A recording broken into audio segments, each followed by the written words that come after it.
The dim glow of hospital lights flickered against the sterile white walls of Westwood Medical Center, the steady hum of medical equipment filling the silence. The sharp scent of antiseptics mixed with the fading aroma of flowers. Gifts from visitors who had long since stopped coming. In room 307, Nathan Cole lay motionless, his body connected to machines that monitored every breath, every faint heartbeat. Once, he had been a man of power, a name that echoed through boardrooms, a force that shaped industries. But now, all of that had faded into nothingness.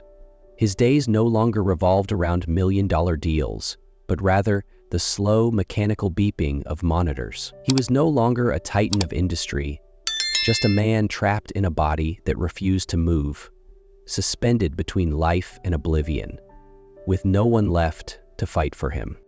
Charlotte Evans, a 25-year-old nurse with 2 years of experience, entered the room with quiet determination.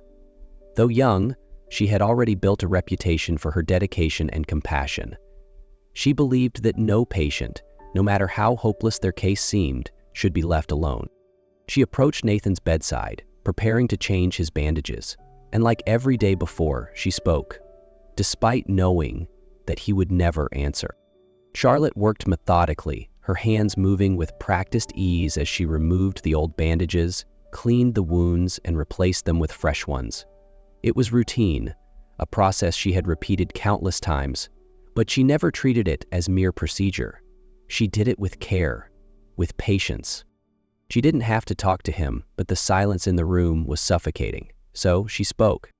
"Nathan, you wouldn't believe the morning I had," she began, her tone light with a hint of amusement. "The bus I take every day broke down in the middle of the road. I had to walk 3 blocks under the scorching sun just to get here on time." She paused, watching him. No reaction, just stillness. Charlotte exhaled softly but pressed on. "And Mr. Jenkins down the hall, he called me Little Sunshine again today. He complains about hospital food all the time, but I think that's just his way of showing affection." No response, no movement. But Charlotte didn't mind. Deep down, she believed Nathan could hear her. The days blurred together. She told him about everything. Her mother's struggle with heart disease, the endless stack of medical bills that kept her awake at night, the dream she held onto of one day opening a clinic for those who couldn't afford health care. People called Nathan an empty shell, a man lost in the void. But Charlotte felt otherwise. She didn't know why she cared so much, only that she couldn't walk away. She couldn't stop trying. It was a quiet Tuesday afternoon. Sunlight filtered through the white curtains, casting soft golden streaks on the sterile walls of room 307. Charlotte was changing Nathan's bandages like she did every day. Her hands moved with practiced ease, her touch gentle. As she worked, she hummed a familiar tune, a habit she had developed without even realizing it. Then, just as she was adjusting the gauze on his arm, she felt it, a faint movement. Nathan's hand, lifeless for months, twitched ever so slightly. Charlotte froze, her breath hitched in her throat. She stared at his fingers, waiting, willing them to move again. But nothing happened.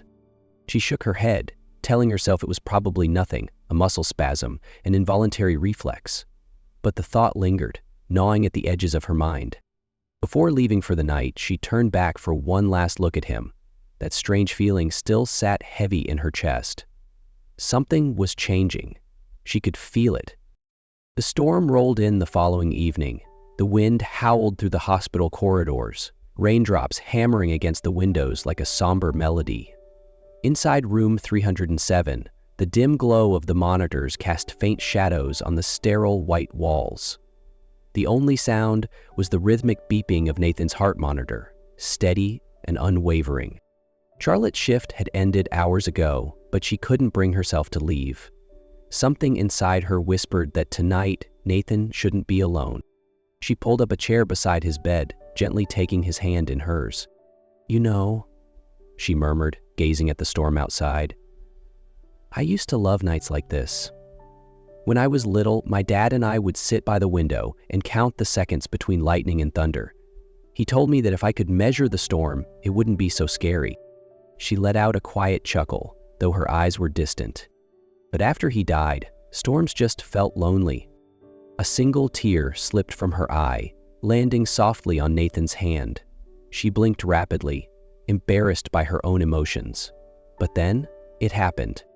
The hand in hers squeezed, ever so faintly. Charlotte went completely still. She wasn't breathing. Her mind raced between hope and disbelief. "Nathan," she whispered, her voice trembling. This time the response was stronger. His fingers curled slightly against hers, weak but unmistakably real. Her heartbeat pounded in her ears. She shot up from her chair, her hands fumbling over the monitors, trying to steady herself. "You can hear me, try moving again." A pause, a beat, and then a soft twitch of his fingers. Charlotte's breath hitched. Her heart pounded so violently she could hear it echoing in her ears. Was she imagining it? Could this really be happening? 1,000 questions raced through her mind, but before she could process them, the impossible happened. Nathan's eyes fluttered open. A choked sob escaped her lips as she slammed the emergency call button, her hands trembling so much she nearly missed it. Nathan's awakening became the talk of Westwood Medical Center. The doctors called it a miracle, but Charlotte knew it was more than that. It was proof that her faith had never been in vain. In the days that followed, Nathan's recovery progressed faster than anyone expected. His voice was weak, his movements slow, but his eyes, they were full of life. And they were always searching for Charlotte. She was the only person he trusted. When the doctors checked on him, when other nurses assisted in his therapy, he remained indifferent. But whenever Charlotte entered the room, a faint smile would touch his lips, a light flickering in his gaze. One afternoon, as Charlotte guided his arm through a simple range of motion exercise, Nathan spoke. "Thank you." She froze, her breath catching in her throat. "For what?" Nathan met her eyes, his gaze saying more than his words ever could. "For not giving up on me." Charlotte smiled, but something inside her shifted. There was something between them, something real. But before she could process it, the door burst open with a force that made the walls tremble. Margaret Cole, Nathan's mother, stood there, her icy gaze sweeping over the room like a storm about to break. "Charlotte Evans?" Her voice was sharp, poised with authority. Charlotte stood, instinctively taking a step back. "Yes, ma'am?" Margaret strode inside, her heels clicking against the tile. "What exactly do you think you're doing with my son?" Charlotte furrowed her brows. "I'm caring for him?" Margaret let out a cold, humorless chuckle. "No, you're manipulating him." Nathan tensed. "Mother, don't." Margaret cut him off, her gaze never leaving Charlotte. "Do you think I don't see it? The way you hover over him, the way he looks at you? Do you honestly believe a simple nurse could capture Nathan Cole's attention without an ulterior motive?" Heat rose in Charlotte's chest. She had never cared about Nathan's wealth or status. But the accusation? It hurt more than she expected. She opened her mouth to protest, but Nathan spoke first. His voice, though strained, was firm. "It's enough, Mother." Margaret turned to him, her expression unreadable. "You're still too weak to see it clearly. I'm only trying to protect you from opportunists." Charlotte felt something deep inside her crack, as if the very foundation of her heart had been shaken. She turned to Nathan, searching his face, desperately hoping, praying, that he would defend her, that he would tell his mother she was wrong. But the hesitation in his eyes wasn't just a flicker. It was a hesitation that spoke volumes. It was enough to break her. She took a deep breath, keeping her voice steady. "If that's what you think, then I'll go." Nathan's face fell. "Charlotte, wait." But she was already turning, walking out the door before the tears could fall. The days after Charlotte left were unbearable. Room 307, once filled with warmth, now felt like a prison. Nathan forced himself through therapy, but every movement felt meaningless without her. Nights were the worst. Lying in the sterile white bed, staring at the ceiling, haunted by the echo of her voice. He had fought so hard to come back, but now, without her, he felt just as lost as before. He wasn't living. He was merely existing. Nothing seemed to matter. The doctors praised his recovery, The nurses called it a miracle, but none of it meant anything without her. He had tried reaching out, calling, texting, no reply.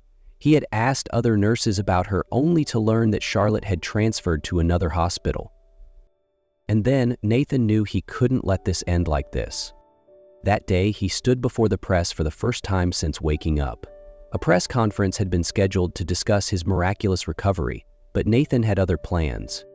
The room was packed with reporters, cameras flashing, microphones waiting for his words. But instead of discussing his health, Nathan took a deep breath, gripping the mic.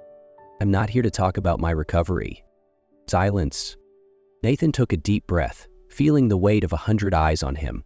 The cameras flashed, reporters scribbled furiously, waiting for a statement about his miraculous recovery. But Nathan wasn't here to talk about that. His throat tightened. His palms felt clammy. He had faced corporate battles, made billion-dollar decisions, but nothing had ever terrified him as much as this moment. He exhaled slowly. "I'm here to talk about the person who saved me." The room fell silent. Murmurs rippled through the crowd. Confusion spread like wildfire, but Nathan didn't care. There was only one person he was speaking to. There was only one person he hoped was listening. "Charlotte Evans, if you're watching this, I need you to know that what we had wasn't just gratitude. It was real, and I love you." Across the city, in a small apartment, Charlotte sat frozen in front of the TV. The world around her faded into nothing. Her heart pounded as she listened to Nathan's words, not just to her, but to the entire world. He had chosen her, not out of gratitude, not out of obligation, but because he truly loved her. Tears spilled silently down her cheeks as Nathan's words echoed in her mind. Her heart screamed for her to run to him, but fear held her back. What if she was too late? What if she had misunderstood everything? But then she saw it. The raw emotion in his eyes, the way his voice trembled when he said her name. And suddenly, nothing else mattered. She grabbed her coat and ran, her heartbeat matching the desperate rhythm of her footsteps. She raced through the streets, her heart leading the way, knowing one thing for certain: she couldn't lose him again. At the hospital, Nathan sat in the physical therapy room, staring blankly at the television screen where the press conference had just ended. He thought she wouldn't come. He thought he had lost her for good. And then the door burst open. Charlotte stood there, breathless, eyes glistening with tears. Without thinking, Nathan stood up. Pain shot through his legs, but he didn't care. He took a step toward her. And then she was in his arms, sobbing against his chest.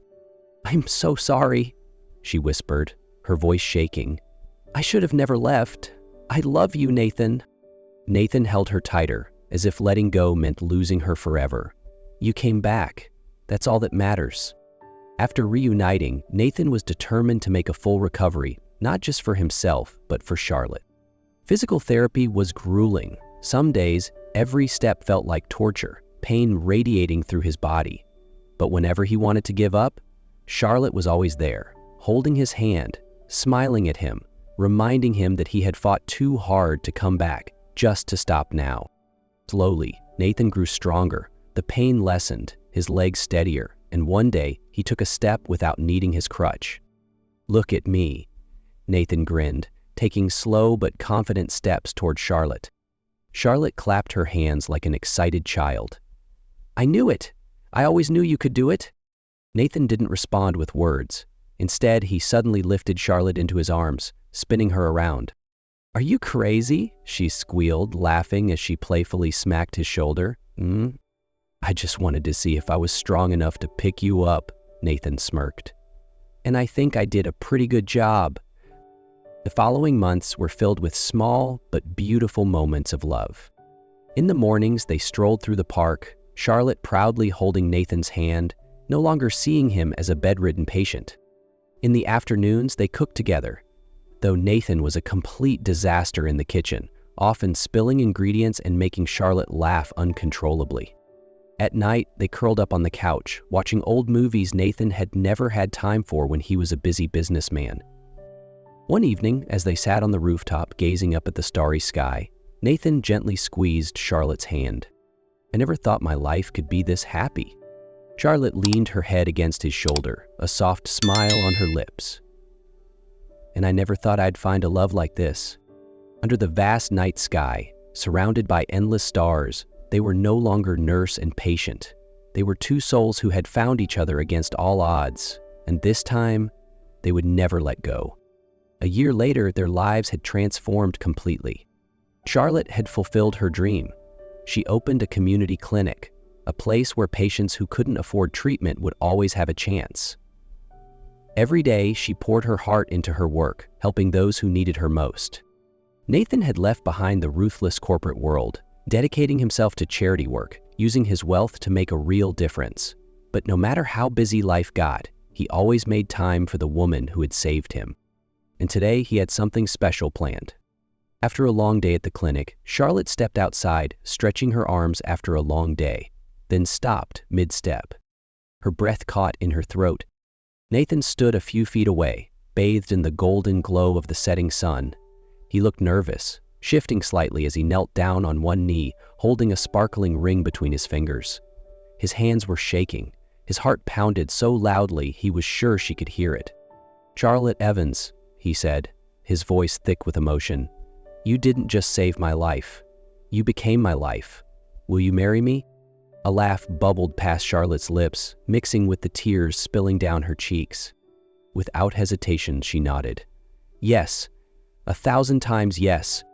Nathan stood, pulling her into his arms, capturing her lips in a kiss that held every unspoken promise. In that moment, every hardship, every trial, every moment of doubt faded into nothing. They had found each other, and this time they would never let go.